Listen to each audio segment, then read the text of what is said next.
We're happy for the wins. Always winning at home is really, really important. Really, really important. And we know that the boys knew that, and I think in the second half we show that we were hungry to win this game. We were a little bit unlucky receiving that goal from that shot.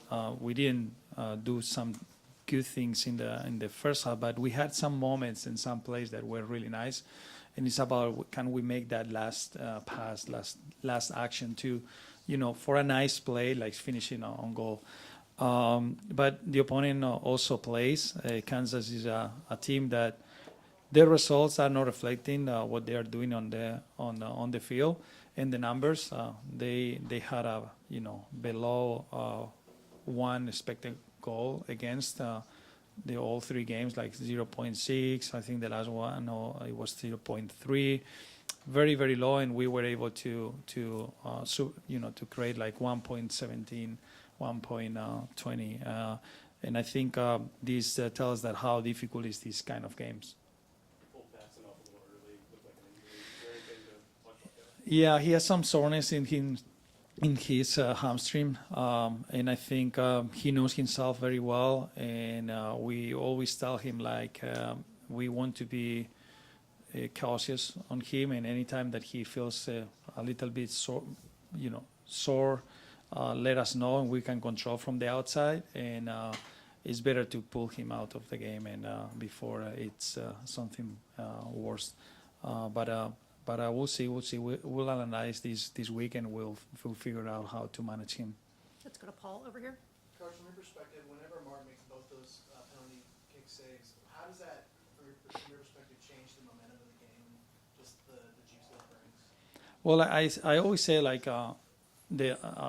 soccer is momentum, and you can be playing very well and going up in the score, like winning 1-0. And the opponent maybe not playing well, and then suddenly they score a goal and it changed. It's this emotion, the psychological power of the game that sometimes is difficult to control. And we've seen like a big teams, like they were winning, and suddenly a goal from the opponent, it changed completely, and they have big players. And I think one is the goals, and others is that big saves, right? And I think in that moment, what Martin sent to his teammates is, hey guys, I'm here, okay, do your job, I'll do mine, but let's go. And I think the teammates took that, and we know how competitive he is and how good goalkeeper he is, and I'm glad that he's having this momentum too. Go to Carlos here on the right. Nico, en general, ¿qué te pareció tu equipo precisamente con esos cambios de momento y tener que estar viniendo de atrás, el desgaste que eso provoca por momentos en el equipo? Bueno, yo creo que no estamos todavía al nivel que nos gustaría estar, a nivel de consistencia. Creo que tenemos buenos momentos en el partido, pero no tenemos una consistencia que nos diga, va a llegar. Tenemos buenos momentos, después desconectamos un poco, volvemos a tener, y eso es algo que tenemos que seguir trabajando y corrigiendo. Luego creo que en algunos momentos nos hemos precipitado en el último pase, en la última acción, en el pase que iba antes del siguiente pase. Creo que nos hemos equivocado y nos hemos precipitado. Creo que en la primera parte, al final, había mucha frustración por parte de los jugadores por la situación de ir detrás en el marcador otra vez, de que no estaban saliendo las cosas como ellos querían. Y lo que hemos hablado en el descanso es... a mí me da igual cómo quedemos. Yo lo único que quiero es que salgamos al campo y seamos nosotros. Que seamos capaces de ser nosotros. Luego veremos el resultado, como si hemos ganado, si hemos empatado, si hemos perdido. Pero por lo menos lo primero que tenemos que hacer es ser nosotros. Y lo segundo que hemos hablado es simplemente fijarnos en cada acción. Si no generamos nosotros la ansiedad y la frustración, ese pase va a salir mal. Entonces no penséis en la consecuencia de ese pase, sino pensar en hacerlo y ya está, elegir la buena acción. Cuando marquemos el primer gol, entonces pensamos en el segundo, no antes. Ir paso a paso, estar presente y no mirar más allá para crearnos esa frustración. Entonces hemos enseñado también algunos aspectos tácticos que habíamos detectado en vídeo, y creo que los chicos han hecho una segunda parte seguramente no muy atractiva, pero sí más efectiva. Over here to the left, please. Coach, spot City's been a problem in recent years, clogging up the midfield. Seems to have been a particular challenge for FC Dallas, particularly midfielders. First half, the Jet was a little out of sorts, unable to get into the game. Second half, it seemed like the adjustments you made really took care of that. Just wondered what you observed and the changes that you did make to get around their shape. Well, I think one of the things that we are still learning is we have to believe in ourselves. And the only thing that I told in the halftime is we need to believe that we're good, that we go out there and we win this game. And then the first step to do well is to believe in yourself. And I think they took that message first and they wanted to step it. Then the second thing is about control your frustration, control what you can control. And what you can control is the action that you have in front of you. You can't control what is going to happen if you miss that pass or that chance or that tackle, but you can control what you can do in that moment. Because at the end of the first half, what we were seeing is like a lot of frustration from the guys, thinking more in the consequence of the result than taking care of each action of the game is going to give you. And the last thing that I told them is, the first thing is we think about to tie the game. When we tie, then we think about to win it. But before to think about we have to win this game, you have to tie it. If not, you cannot win this game. Then just stay in the present. Don't think about what is going to happen after. And this is our challenge this year. Because we did well last year, and then we're thinking on the final goal instead to the behaviors that we have to do every single day. And this is our challenge every week. And this is how we can help the players about control what we can control. We cannot control this is a PK or not PK, or the ball gets deflected and they score. Sometimes it's difficult, but what we can control is how we respond. And I think we did a good job and great to the players. Just wondered if you could talk a little bit about Martin's performance, particularly you had the moment on the touchline where is he going off? Isn't he kind of you held him up at half until the review was complete, and I guess the mentality to go back into the game and perform for those last few minutes. Well, I told him and I wasn't sure. I saw in the video, but at the end of the day is the referee decision if he thinks he's offside or not, right? But what I was telling the fourth official and what I told Martin to calm him down is, Martin, yesterday was a play that was exactly very similar, even like more doubts about it, and didn't hesitate. They call offside in the game against Newcastle against Nottingham, and this is what I was telling the fourth official for the micro, that to try to the guys in the BR could hear me. And I told Martin, stay here, stay calm. They're reviewing it. They're gonna come and they're gonna take out your yellow card and you're gonna step. I wasn't sure, but I tried to calm down. I think this gave him calm. One more over here to the left. Jesus scored the winner, yet what you're talking about Martin. What's it like knowing that players all over your team can step up and make big plays in a win like this? Well, I think it's important that they believe that each of their teammates they take business, right? Because in order to Jesus to score, it has to be a cross. In order to be a cross, it has to be a pass to the guy that has the cross. Then we are in a collective sport. Individual players make difference in some of the actions.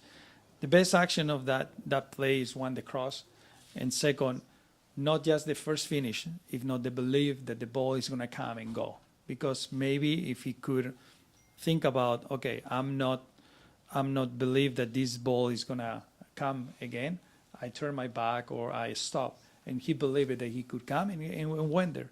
And then the same with Martin. He saved the first one, but he believed he could save the second one. And sometimes it's these individual but also collective actions that help the team. And we are glad that we have players that can make difference. All right, we'll wrap it up via Zoom and go to Nathan Hill on the Zoom. Nathan, can you unmute yourself and go ahead, please? Thanks, Gina. Hi, Coach. Congratulations on the win. This is Nathan Hill with Afterburn Soccer. Hey, two questions for you. The Velasco Sebastian goal, a beautiful goal. It almost looked like they drew that up in practice, like they had been working on that. So is this just a sign of how the team is continuing to sort of come together and kind of understand each other and anticipate what they each bring to the field? Well, I think it's our second year. Our mid-season he's starting this season with us, and Alan also came from a different country, different culture, new teammates, and you can see that there is more understanding. Last year, I'm gonna tell you something. We were analyzing the interactions between players like before Leggett came, like Alan and Jesus, Paul and Jesus, and you could see like the Paul and Jesus Paul actions were very high. The interactions and the passes between, and then with Alan were less. This year, it has increased amazing. Like the balance is. There is even some moments where Alan is ahead on these actions with Jesus and Jesus with Alan, or Alan with Paul. Then this means that they know better each other. They're training every single day. And that action with Leggett is interesting because in the last game against Vancouver, there is not the same but a similar action where he gets the ball and dribbles a little bit inside. Paul's underlap him central. And we were watching, I was watching with him yesterday. And I said, in this one, písala un poquito. Yeah, just take a touch and let Paul shoot. And he said, no, you're right. And then I think today he saw very clear that he has to let this ball to Alan because Alan has a very good shot from there. Then now it's about how we can keep evolving and developing that relationship between everyone. Because at the end of the day, this is a player's game. And we as a coaches have to learn the best qualities of our players and put there and set up to them to succeed. And us as a coaches, I keep learning about our players and their relationships. And I think it's a long season that we have in front of us, and it's important every week to get better. Wonderful, Coach. It's fun to listen to you talk with such passion about these things, these little things. Tonight we also saw a strong contribution from the bench to get that go-ahead goal and preserve the win. Can you talk a little bit about the timing of those decisions and also just sort of, what you get to say to those guys who maybe haven't started yet after, making such a valuable contribution? Well, it's the message that we had before the game, right? Our solutions come from the bench, and they help us to win. Every single game that we've played, that we've won, or we tied the other day against Vancouver. The other day against Vancouver, they changed the dynamic. We changed formation, but the players that they step in, they change the dynamic of the game, and we control the game again. Today is interesting because as a coach, is the timing to make subs, and as a staff, and the way we process is we're watching the game. We suddenly see, okay, we're suffering here. If we add this player, we can make an impact. We were thinking already from the halftime. We gave already instruction to go a 4-2-3-1 in case we needed a goal, and we have to bring Jesus Jimenez, and then we already gave them the plan in case we change that, and we did it. Now, when we were about to make the subs, then we score. Right, the tie and saying, "Hey, hold on, wait a second." Then we had momentum there, and Leggett was very dangerous doing these mini win progressions inside the box. This run inside the box that he was, he had the assist. He was. Then we said, "Hold on a little bit. Let's see." And at the end, we scored the second goal, right? And before the second goal, we said, "Okay, we could add a little bit more." You want to win the game, but you don't want to lose it, right? And against Kansas City, that is a good team. You have to be very balanced. Then we said, okay, we can add more aggression to our attacking side, just bringing Giovanni, right? And this is what we did. We brought Giovanni and Jesus Jimenez in that point to change to a 4-2-3-1 and go to win that game. I think this gave a little bit more freedom to Jesus to play underneath and arrive to the penalty box without no one marking him. and Giovanni will give us more depth in that attacking side, right side, and he did it. And while we were celebrating the second goal, we, as a staff, we were talking. Now we have to have ready Sebastian Ibeaga, Facundo, and Jader in case we have to manage and make another sub and go to 5 in the back, because we know Kansas, for experience that we had last year, they put a lot of players forward when they're losing, and they load the box with a lot of players, and they start crossing. They play more direct, and then it's difficult to handle that. And this is why we had ready these guys. And sometimes you miss the timing. Sometimes you have right. When you win, it seems like you have right. But I think the other day in Vancouver, we did in the right moment also that changes, and credit to the staff to be thinking on the game and providing solutions to the team. All right. Thank you, Nico. Thanks, everyone. Thank you. Thank you. Recording stopped. Locker room is clear now.